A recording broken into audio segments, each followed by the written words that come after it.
عليكم ورحمة الله وبركاته.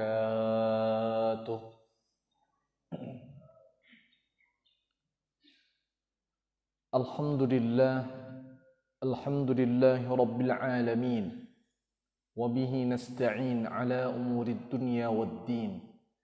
أشهد أن لا إله إلا الله وحده لا شريك له وأشهد أن محمدا عبده ورسوله صلى الله عليه وسلم لا نبي بعده. اللهم صل وسلم وبارك على سيدنا وحبيبنا المصطفى محمد وعلى آله وأصحابه أجمعين. اللهم اجعل جمعنا هذا جمعا مرحوما وتفرقنا من بعده تفرقا معصوما. Amin amin ya rabbal alamin. Bapak-bapak dan ibu-ibu jamaah subuh yang dirahmati oleh Allah Subhanahu wa taala, di awal pertemuan ini kita berdoa kepada Allah semoga majlis ini menjadi majlis yang diberkahi. Allah menjadikan kita di antara orang-orang yang mendapatkan nikmat-Nya di pagi hari ini, dan mudah-mudahan setelah pertemuan ini nanti Allah juga senantiasa menjauhkan kita dari perbuatan-perbuatan dosa dan maksiat yang tidak diridhoinya. Allahumma amin amin ya rabbal alamin. Pada tausiah kita pagi hari ini, kita akan sampaikan kajian tentang adabu talibi al-ilmi, adab dalam menuntut ilmu. Karena pekan sebelumnya kita membahas tentang bagaimana kita memposisikan diri dengan kepergian para ulama kita yang telah mendahului kita. Itu kaji kita sebelumnya, dan hari ini kita membahas tentang adabnya, adab dalam proses mencari ilmu. Bapak Ibu dirahmati oleh Allah Subhanahu wa taala, pertanyaan mendasar dulu adalah siapakah yang dimaksudkan dengan talibul ilmi? Talib itu penuntut, pencari. Al-ilmu ya ilmu. Sudah jadi bahasa Indonesia. Pencari ilmu bahasa Arabnya talibul ilmi. Siapa penuntut ilmu itu? Penuntut ilmu itu semua orang yang mengusahakan dirinya untuk mendapatkan satu ilmu atau suatu ilmu, namanya talibul ilmi. Tidak ada batasan usianya. Kecil kalau dia menuntut ilmu namanya talibul ilmi. Remaja kalau dia menuntut ilmu namanya talibul ilmi. Tua, renta kalau masih mencari ilmu namanya tetap talibul ilmi. Jadi ama-ama ambo, ini ambo, apa-apa ambo, ya mungkin sudah ada yang pensiun gitu dari pegawai misalkan. Kalau masih mencari ilmu tetap namanya talibul ilmi. Tetap namanya talibul ilmi. Yang dia usahakan itu adalah mencari ilmu itu. Orang yang mencari ilmu itu sesungguhnya dia sedang mendapatkan gelar kemuliaan di mata Allah. Jadi yang kecil, muda, tua gitu, yang dia mencari ilmu itu, maka sesungguhnya dia sedang mendapatkan gelar kemuliaan di sisi Allah. Kenapa demikian?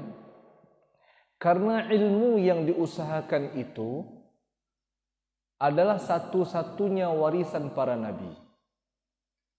Al-anbiya lam yurithu dinaran wala dirhaman, walakin yurithu al-ilma. Nabi-nabi Allah tidak pernah mewarisi dirham. Nabi-nabi Allah tidak mewarisi dinar, mata uang dinar, mata uang perak, mata uang emas. Tapi yang diwarisi oleh nabi-nabi Allah adalah al-ilm. Ilmu itu yang ditinggalkan oleh para nabi. Sedangkan Nabi Allah mulia karena ilmu itu. Maka kalau ada penuntut ilmu sekarang yang mencari ilmu, yang dia usahakan untuk kebaikannya, dunia dan akhiratnya, maka sesungguhnya dia sedang mendapatkan gelar kemuliaan di sisi Allah. Bapak Ibu rahmati oleh Allah, apa kata Rasulullah sallallahu alaihi wasallam dalam hadis yang cukup panjang? Man salaka tariqan yaltamisu fihi ilman sahhalallahu lahu tariqan ilal jannah. Contoh bentuk gelar kemuliaannya dijanjikan oleh Allah melalui sabda Rasulullah sallallahu alaihi wasallam, siapa yang dia berjalan di muka bumi ini dengan ilmu, maka Allah akan mudahkan jalannya menuju syurga. Sedangkan syurga yang dituju itu tempat mulia. Maka orang-orang yang mengusahakan syurga itu sungguh dia sedang berada di jalan kemuliaan. Siapa itu? Orang yang menuntut ilmu. Dalam Al-Quran Allah sebutkan, yarfa'illahu alladhina amanu minkum walladhina utul ilma darajat. Allah akan angkatkan derajat orang-orang yang beriman dan derajat orang-orang yang berilmu. Dibanding siapa? Ya dibandingkan orang yang tidak beriman, dibandingkan orang yang tidak berilmu. Orang-orang yang berilmu dan beriman ini diangkatkan oleh Allah derajatnya. Dan mengangkatkan derajat itu, pengangkatan derajat itu sebagai bentuk kemuliaan dari Allah untuk hambanya. Apalagi kita mendapatkan wahyu Allah, firman Allah, al-ulama innama yakhshallaha min ibadihi al-ulama. Orang-orang yang berilmu ini yang mereka takut kepada Allah. Dan ketakutan kepada Allah yang kita kenal dengan gelar ketakwaan adalah gelar kemuliaan juga. Siapa itu? Orang-orang yang berilmu lagi. Dia tak mungkin berilmu kalau dia tidak tuntut. Berarti orang-orang yang menuntut ilmu dapatkan lagi derajat kemuliaan di mata Allah. Al-ulama warithatul anbiya, orang-orang yang berilmu mewarisi tahta kenabian. Pujian lagi bagi orang-orang yang berilmu karena mereka dianggap mewarisi tahta kenabian. Maka beruntung orang-orang yang dia gemar berada dalam majlis-majlis ilmu. Apalagi Rasulullah pernah bersabda, "Idza marartum bi riyadil jannati farta'u." Apabila engkau melewati taman surga, maka mampirlah. Apabila engkau melewati taman surga, maka mampirlah. Sahabat bertanya, "Ya Rasulullah, wa ma bi riyadil jannah?" Ya Rasulullah, apa yang engkau maksudkan dengan taman surga? Apa kata Rasulullah sallallahu alaihi wasallam? Riyadul jannati majalisu al-ilm. Taman surga itu adalah majlis-majlis ilmu. Beruntung kita diberikan oleh Allah hati yang lapang, waktu yang lapang, sehingga kita bisa berada di majlis-majlis ilmu tidak sekali, tapi berkali-kali. Dia majlis ilmu itu tidak harus formal, harus masuk SD dulu, TK dulu, SMA, kuliah, tidak. Majlis ilmu itu, mana majlis ilmu yang baik? Dia sudah dikatakan sebagai majlis ilmu. Dan itu yang digambarkan oleh baginda Rasulullah sebagai taman surga. Tidak semua orang, Bapak Ibu rahimakumullah, mendambakan berada di taman surga. Tidak semuanya. Banyak yang mereka lalai dengan taman surganya Allah. Banyak yang tak mendambakan, enggan dia untuk masuk taman surga. Enggan untuk masuk taman surga. Kalaulah dia tidak enggan masuk taman surga Allah Subhanahu wa taala, maka dia akan usahakan dirinya untuk berada dalam majlis-majlis ilmu itu. Bapak Ibu rahmati oleh Allah Subhanahu wa taala, ini kemuliaan bagi orang-orang yang menuntut ilmu. Nabi-nabi dan Rasul Allah tidak pernah, Bapak Ibu rahimakumullah, beliau-beliau memfokuskan doanya untuk uang, memfokuskan doanya untuk harta, tahta. Tapi nabi-nabi Allah Allah ada memfokuskan doanya untuk keberkahan ilmunya. Allahumma Rabbi zidni ilma. Ya Allah, Tuhanku, tambahkan untukku ilmu. Karena dengan ilmu itu bertambah wawasan, bertambah pengetahuan, insya Allah akan semakin mudah urusan kita. Inovasi-inovasi itu berasal dari ilmu itu. Maka yang ditambahkan, yang diminta untuk ditambahkan oleh para nabi Allah ya pokok itu, intinya itu. Apa itu? Ilmu. Tidak minta tambahan yang lain dulu selain tambahan ilmu. Dan kalau ada orang yang dia menuntut ilmu, posisinya bagaimana? Posisinya dia sama dengan orang-orang yang sedang berjihad di jalan Allah. Man kharaja fi talabil ilmi fahuwa fi sabilillahi hatta yarji'. Siapa yang keluar dari rumahnya dalam rangka mencari ilmu, maka sesungguhnya dia sedang berada di jalan Allah fi sabilillah hatta yarji', sampai dia pulang. Ibu-ibu, apa-apa awak sadonyo yang sedang beraja kini, maka namanya awak sedang berada di majlis ilmu sampai bila? Sampai biko pulang ke rumah. Kalau ada yang meninggal dunia, makanya meninggal dunia dalam keadaan syahid insyaallah. Jadi kalau ada anak-anak penuntut ilmu, ternyata pas menuntut ilmu itu ke Padang, ke Jakarta, ke mana saja, Allah takdirkan meninggal dunia mungkin misalkan, na'udzubillah. Kalau memang niatnya mencari ilmu, maka insyaallah syahid fi sabilillah. Orang syahid itu posisinya fi bariqi min bawariqil jannah. Kalau dia meninggal dunia, Allah langsung posisikan dia di tepi-tepi pintu surga. Di tepi-tepi pintu surga. Dia langsung menyaksikan kebesaran Allah dengan apa yang dia usahakan di dunia. Langsung berada di tepi pintu surga. Tanpa hisab. Syahid. Jadi kalau ada orang-orang yang mencari ilmu, sesungguhnya posisi mereka di jalan Allah. Kalau mereka meninggal dunia dalam proses mencari ilmu, dia syahid. Biiznillah. Jadi Bapak Ibu rahmati oleh Allah Subhanahu wa taala, sedemikian rupanya kemuliaan yang akan diperoleh oleh orang-orang yang mencari ilmu. Tetapi ada pesan dari para ulama-ulama kita, para salafus salih kita, yang mengingatkan ilmu yang diusahakan itu mestilah dilandasi dengan adab yang tinggi, biar dia menjadi berkah. Kita nuntut ilmu, maka ilmu yang diusahakan itu mesti disertakan dengan adabnya. Tidak bisa dilepaskan adab dari proses mencari ilmu. Karena kita tidak hanya mau legitimasi, kita tidak hanya mau kuantitasnya, jumlahnya, tamat ago, S3, SMP, SD, SMP, SMA, S1, S2, S3, 6 tuh, S6. Kita tidak mau kuantitasnya, jumlahnya saja, kita mau kualitasnya, berkahnya dari proses mencari ilmu itu. Sehingga dengan berkah itu kita tahu ma yang harus menjadi kewajiban kita di mata Allah. Tinggi pun ilmu, tinggi pun pendidikan, tapi kalau tidak mampu bersujud di hadapan Allah, mencongkakkan diri seolah-olah saya yang paling hebat, saya yang paling kaya, saya yang paling pintar, saya yang paling berkuasa, berarti ilmu yang dia usahakan selama ini tidak dapatkan berkah. Kita mau berkah dari ilmu yang kita usahakan itu. Maka pesan ulama kita, jangan lupa pasangkan adabnya sekalian. Pasangkan adabnya. Karena tanpa adab, ilmu yang diusahakan tak akan memperoleh keberkahan. Apa kata orang-orang Arab? Jarrabtum nafsi fama wajadtu ba'da taqwal ilahi kal adabi.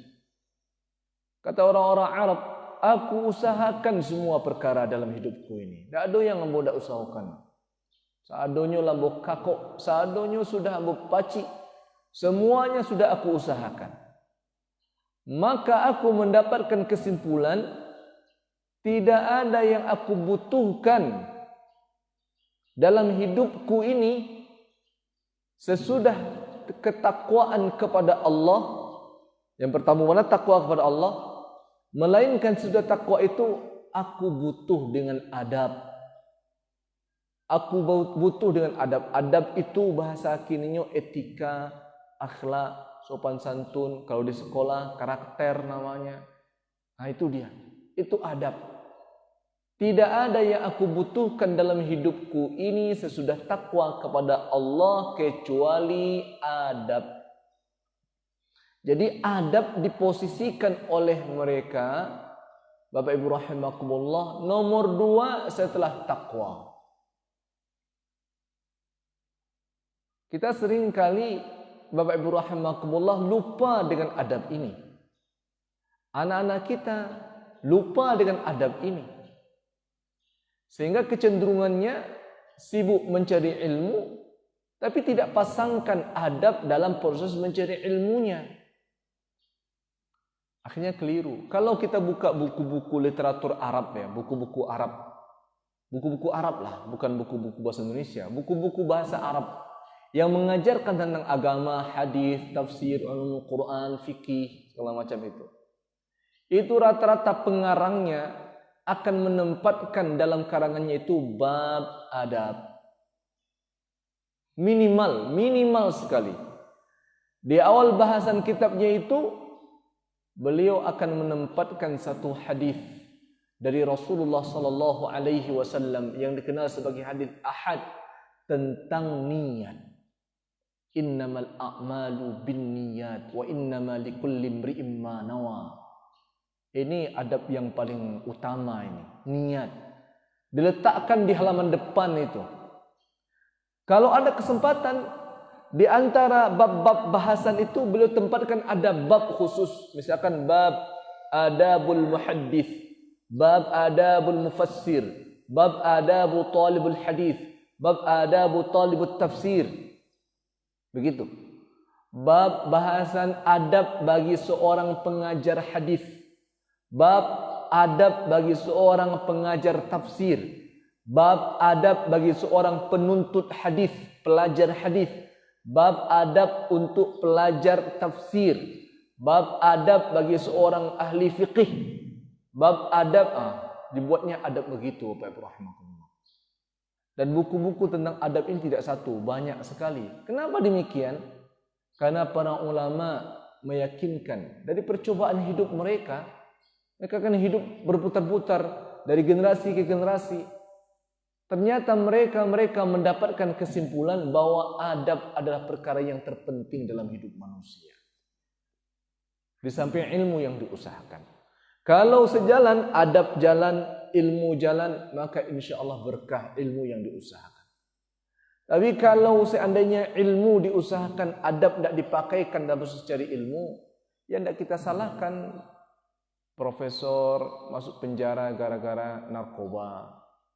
Pejabat masuk penjara gara-gara korupsi. Orang-orang santiang masuk penjara gara-gara pelecehan. Gitu. Karena waktu proses mencari ilmunya dulu tak dipasangkan adab. Sehingga ilmu yang diusahakan hanya legalitas saja. Tidak berkahnya yang dia usahakan. Coba kita lihat beberapa qaul, pendapat dari para ulama. Seperti Imam Abdullah ibni Mubarak, seorang pengarang syair lagu namanya Ya Abidal Haramain. Abdullah ibni Mubarak ini menyinggung tentang orang-orang yang menyibukkan dirinya beribadah di Masjid Haram, Masjid Nabawi, tapi melupakan perjuangan kaum muslimin. Beliau buat satu dendang nasyid lagu penyemangat jiwanya namanya Ya Abidal Haramain law absartana la'alimta anna bidimaika tatakhaddabu. Bapak Ibu rahimakumullah, beliau pesankan, wahai orang-orang yang sedang sibuk beribadah di Masjid Haram, ya, kalau engkau tahulah bahwa dengan penumpahan darah ini kalian akan mulia, maka kalian akan mampu untuk membagikan waktu kalian untuk berjuang di jalan Allah Subhanahu wa taala. Beliau seorang ahli ibadah, tapi beliau juga seorang aktivis Islam. Namanya Abdullah ibni Al-Mubarak. Ahli ibadah beliau. Tapi beliau tidak lupakan perjuangan-perjuangan kaum muslimin untuk generasi-generasi berikutnya. Apa kata beliau? Sampai begini ya, seorang mujahid beliau berkata, aku mempelajari adab selama 30 tahun. Dan aku menuntut ilmu selama 20 tahun. Lebih banyak 10 tahun, lebih panjang waktunya 10 tahun mencari adab ketimbang mencari ilmu. 30 tahun waktu beliau mencari adab, 20 tahun waktu beliau mencari ilmu. Itu ada dalam kitab Minhaj Salafis Salih fi Talabi al-Ilmi.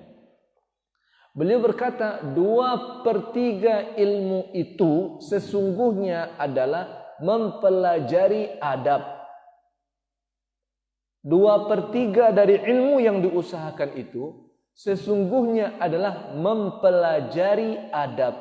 Cuman orang lupa. Adab ini di 0%-kannya dalam proses mencari ilmunya.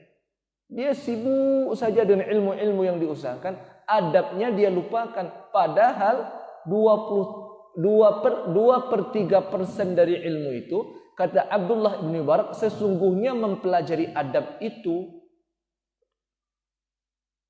Dengan ilmu yang diusahakan, awak takwi kepada Allah. Kan intinya kehidupan ini mengusahakan kebaikan-kebaikan. Biar awak bahagia di dunia, di akhirat nanti, di akhirat kelak. Itu. Ya, Bapak Ibu rahimakumullah, ada Imam Makhlad bin Husain. Seorang muridnya Imam Ahmad ibn Hanbal berkata, kami sangat memerlukan adab daripada banyak menghafal hadis. Bukan berarti beliau tidak hafal hadis. Ya, Makhlad bin Husain ini seorang ulama, hafal Al-Quran, hafal hadis. Tetapi ungkapan beliau mengingatkan kita bagi yang bosan belajar adab, ya, bagi yang tak mau memiliki adab etika, beliau pesankan, bagi kami sangat penting bagi kami adab ketimbang menghafal hadis. Bagi kami sangat penting mempelajari adab daripada menghafal hadis. Itu Makhlad bin Husain. Tapi beliau seorang hafiz Al-Quran, beliau orang yang hafal ribuan hadis, Makhlad bin Husain ini. Beliau mau mengingatkan orang saja yang tak beradab, yang tak punya adab dalam proses mencari ilmunya. Ada namanya Abu Bakar Al-Mitwa'i. Dalam kitab Min Siyari A'lamin Nubala, beliau berkata, aku belajar sama Imam Ahmad ibn Hanbal 10 tahun. Murid Imam Ahmad, Hanbali ini. Ya. 10 tahun aku belajar dengan beliau. Aku hanya mempelajari adab dan akhlak beliau saja. Selama 10 tahun itu, saya cuma mempelajari adab dan akhlaknya Imam Ahmad ibn Hanbal. Masya Allah. Imam Zahabi berkata, rahimahullah, Imam Ahmad ibn Hanbal itu punya majlis yang dihadiri 5.000 orang jamaah.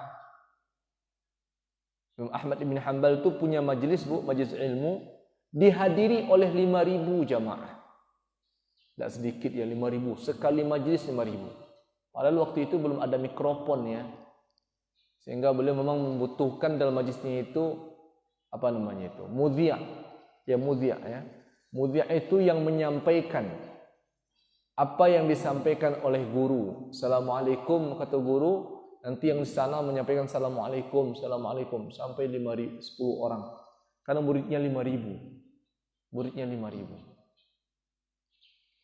Bapak Ibu yang dirahmati oleh Allah. Tapi apa kata beliau?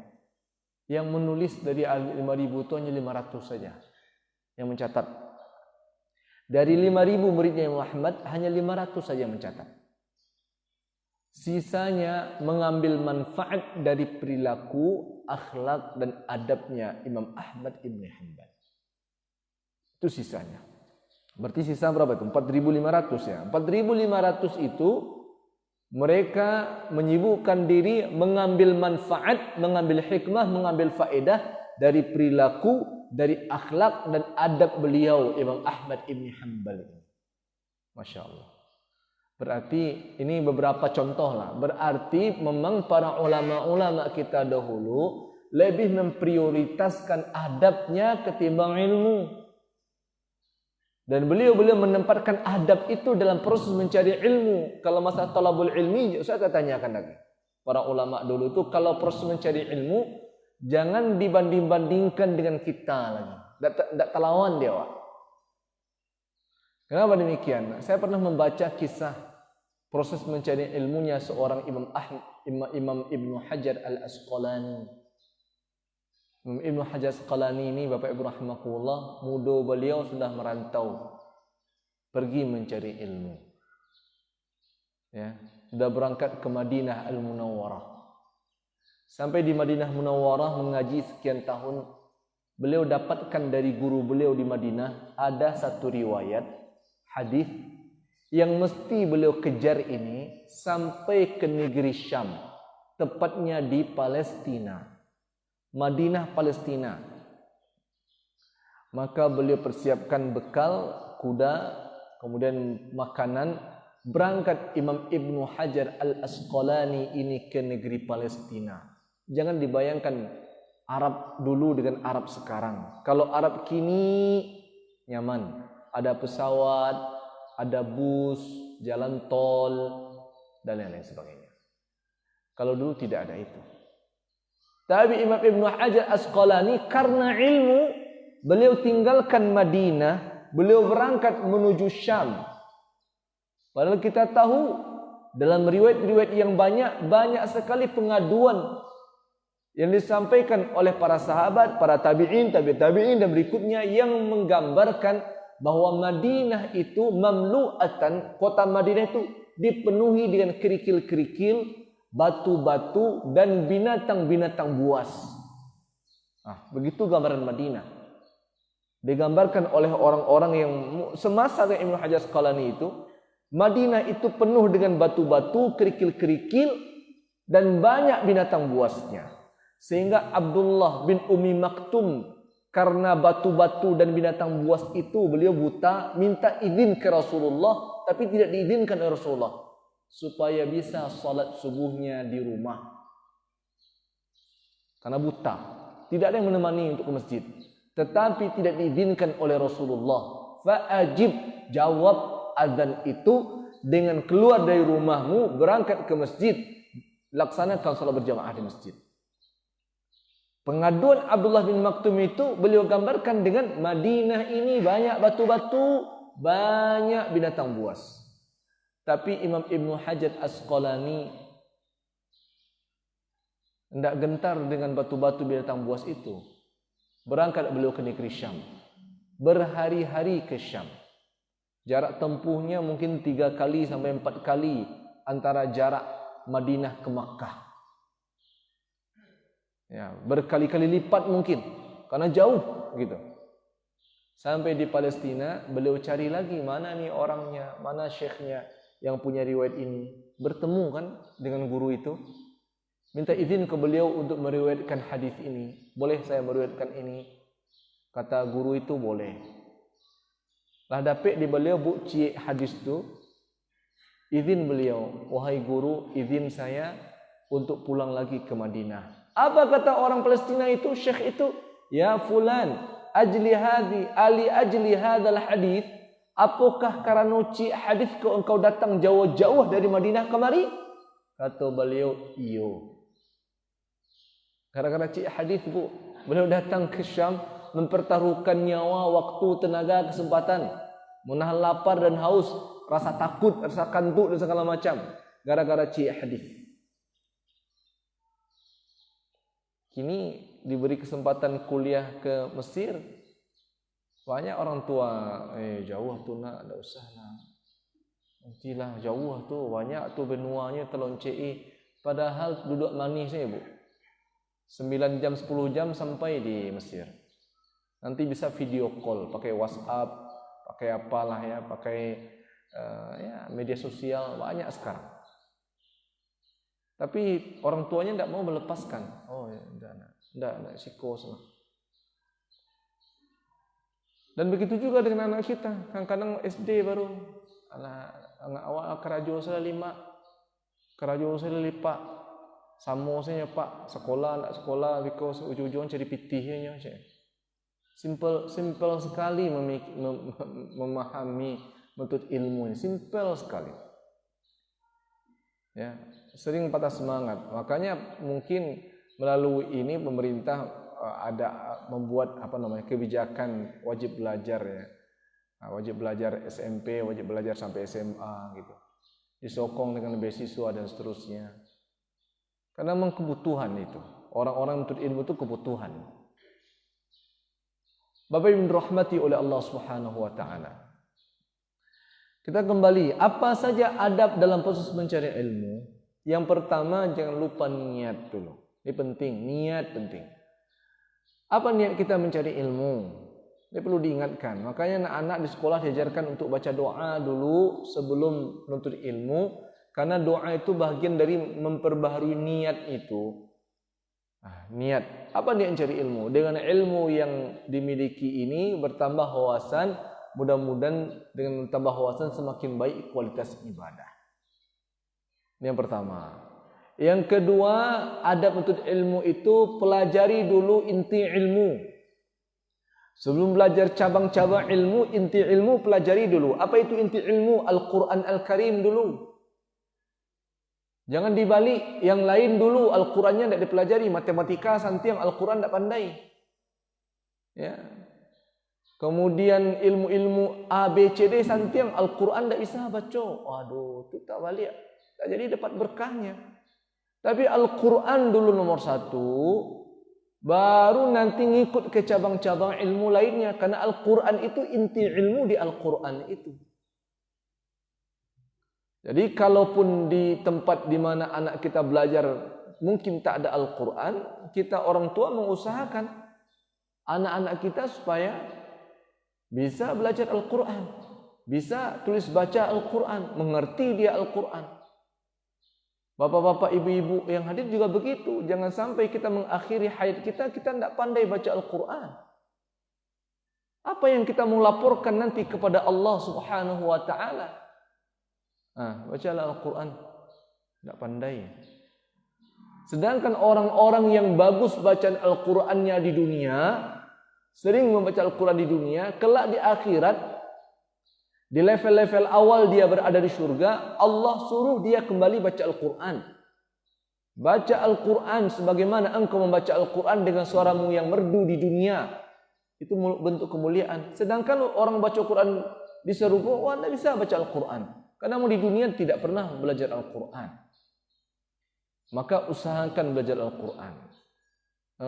Tidak muah kapalo nangkok lain. Al-Quran itu mukjizat Nabi Muhammad sallallahu alaihi wasallam yang Allah turunkan kepada beliau. Walaupun tulisannya Arab, Bapak Ibu rahimakumullah, tulisannya kan Arab Tuhan. Ya. Tapi kalau dipelajari tidak ada yang tidak bisa. Pelajarilah. Orang-orang Arab kalau mencari orang Indonesia, Masya Allah, Masya Allah, Masya Allah. Di Bukit Tinggi ini ada ini. Di Padang juga ada. Kalau dulu mungkin di Arab lah. Ada itu majlis-majlis hafal Al-Quran itu. Anak-anak usia 3 tahun tuh. 3 tahun, 4 tahun. 4 tahun hafal Al-Quran 5 juz. Saya baru Ahad kemarin nih. Minggu patang. Sama keluarga, sama istri. Belajar ke salah satu pondok tahfidz di Padang. Milik abang kelas juga dulu di Mesir. Abang kelas juga dulu di Parabe. Dia punya 80 murid. Semuanya anak-anak usia paling tinggi itu 10 tahun. Saya panggil satu orang anak-anak sedang lari-lari main-main. Tanya, siapa? Nama. Berapa hafalannya? 27 juz. 27 juz. Usia berapa? Usia 7 tahun. Adiknya 4 tahun. Usia berapa? 4 tahun. Berapa hafal Qurannya? 5 juz. 5 juz. Ada yang usia 7 tahun katanya sudah khatam Al-Quran 30 juz. Kalau diuji membaca Al-Qurannya, Masya Allah, bitajwid, dengan tajwid baca Al-Qurannya. Ajib. Cuman tidak viral saja itu saja bedanya. Kan kampung orang banyak viral. Di kampung awal banyak begitu. Cuman tidak viral saja. 80 muridnya. Ada level 1 sampai level 7. Belajar anak-anak baca Quran 4 jam sehari, setengah halaman diusahakan sehari, 2 tahun khatam Al-Quran 30 juz. Itu kata ustazahnya rata-rata tidak ada yang pandai menulis. Bahkan ada yang tidak pandai membaca. Gitu. Belum bisa baca. Tapi Al-Quran diperdengarkan hafal oleh dia. Sebagaimana anak-anak diperdengarkan lagu-lagu, hafal cepet dari mereka. Ini ganti lagu-lagu itu dengan menghafalkan Al-Quran. Nangkap oleh dia Al-Quran itu. Karena Al-Quran mukjizat. Jadi tidak ada istilah orang tua tidak ada kesempatan lagi membaca Quran karena kepala lah tua. Tak bisa nih. Tidak ada alasan itu. Itu alasan yang kita buat-buat.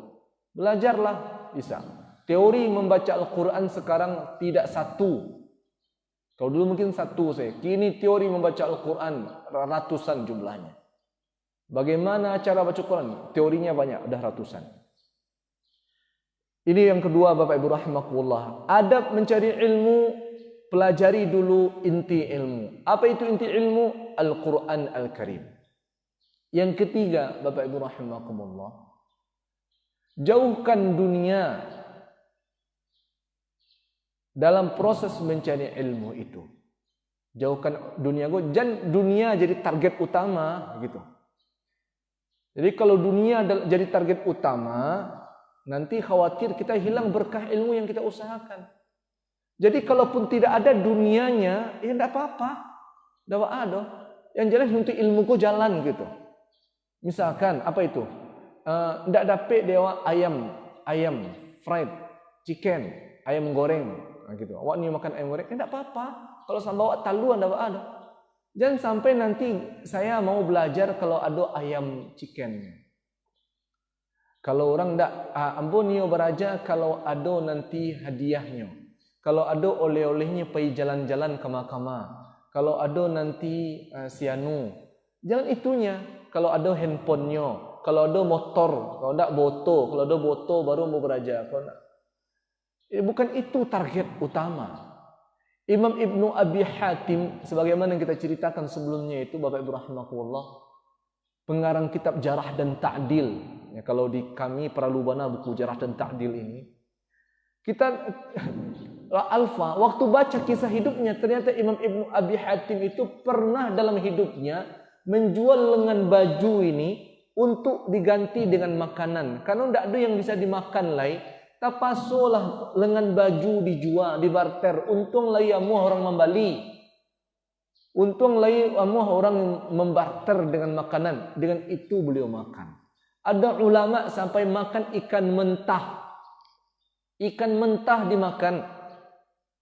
Tidak bisa masak beliau. Bisa masak, cuman tidak ada waktu beliau untuk masak. Karena guru beliau akan mulai pelajaran. Habis itu datanglah guru cerita, sehingga tidak ada waktu untuk memasak, untuk menggulai.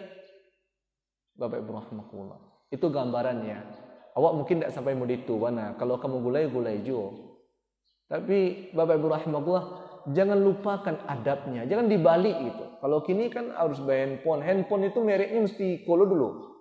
Sehingga orang tua tak kau mudiku mana ngoyo. Gua nak takau dia mak dong mereka nak permintaan. Calilah kerajo mereka. Harus beli motor, harus beli handphone. Sekolahnya harus mereka itu. Tiap malam minta piti balanjo untuk buat PR.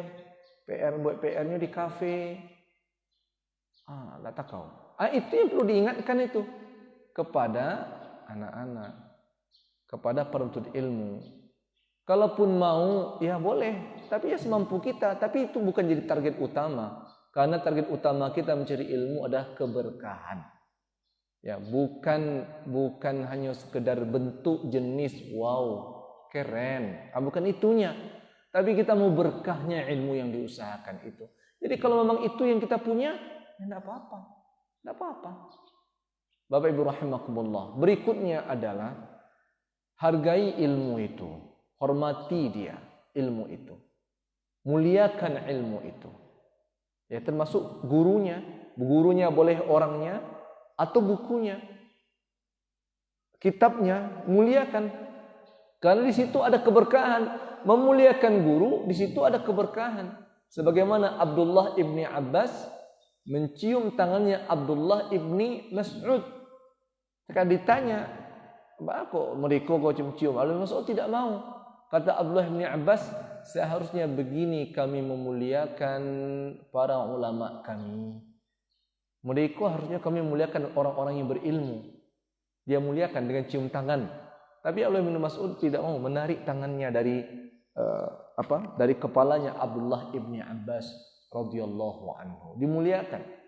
Buku tidak ada lagi cerita disimpan di dalam saku Sarawak.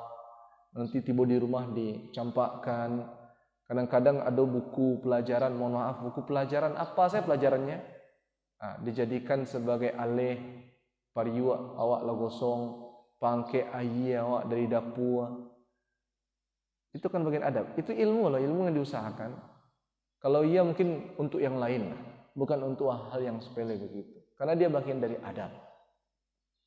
Bapak Ibu rahimakumullah, Imam Syafi'i punya guru Imam Malik. Imam Syafi'i tidak pernah menjulurkan kakinya ke rumah Imam Malik dalam proses mencari ilmu. Menjulurkan kaki mereka kan, telapak kakinya kan model itu kalau menjulurkan kaki kan tidak bisa orang itu mereka.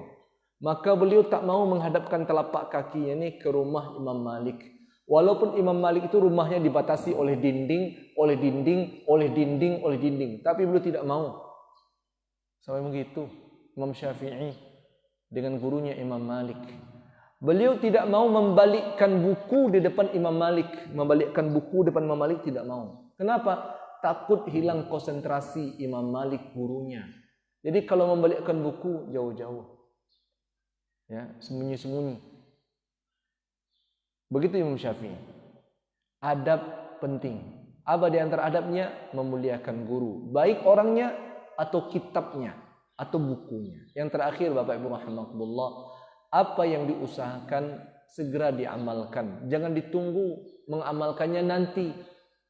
Kita tahu sekarang ini, amalkan langsung. Kita tahu sekarang ilmunya B, maka yang B ini diamalkan langsung. Jangan ditunggu. Karena itu bagian dari adab. Sebagaimana Imam Ahmad ibni Hanbal akan mengajarkan kepada jamaahnya tentang cara berbekam sesuai dengan sunnah. Berbekam sesuai dengan sunnah. Beliau baca dulu hadisnya, beliau praktekkan dulu apa yang ada dalam hadis. Sesudah beliau praktekkan, maka beliau datang ke majlis ilmu, baru beliau sampaikan kajian haditsunal yaum anil hijamah. Bahasan kita hari ini tentang berbekam. Sedangkan Imam Ahmad ibni Hanbal telah mengamalkannya terlebih dahulu. Makanya murid beliau sampai 1500 itu sibuk memperhatikan perilaku, akhlak dan adabnya seorang Ahmad ibni Hanbal rahimahullah. Ini yang berikutnya. Adab mencari ilmu adalah jangan lupa ilmu yang diusahakan diamalkan segera. Bapak dan Ibu yang dirahmati oleh Allah Subhanahu wa taala, masih ada bahasan-bahasan lain, cuman karena mengingat waktu sudah 6:30, kita cukupkan dulu. Intinya bahasan kita pada pagi hari ini adalah kita merasa butuh dan penting memiliki adab dalam proses mencari ilmu. Karena adab yang dipasangkan dalam proses mencari ilmu akan membuahkan keberkahan dari ilmu yang diusahakan. Mudah-mudahan itu yang insya-Allah akan menjadi pembarik timbangan kita kelak di akhirat di sisi Allah Subhanahu wa taala. Allahumma amin amin ya rabbal alamin. Terima kasih atas perhatiannya. Mohon maaf kalau ada kata dalam penyampaian. Kita cukupkan. Subhanakallah bihamdika asyhadu an la ilaha illa anta astaghfiruka wa atubu ilaik. Wassalamualaikum warahmatullahi wabarakatuh.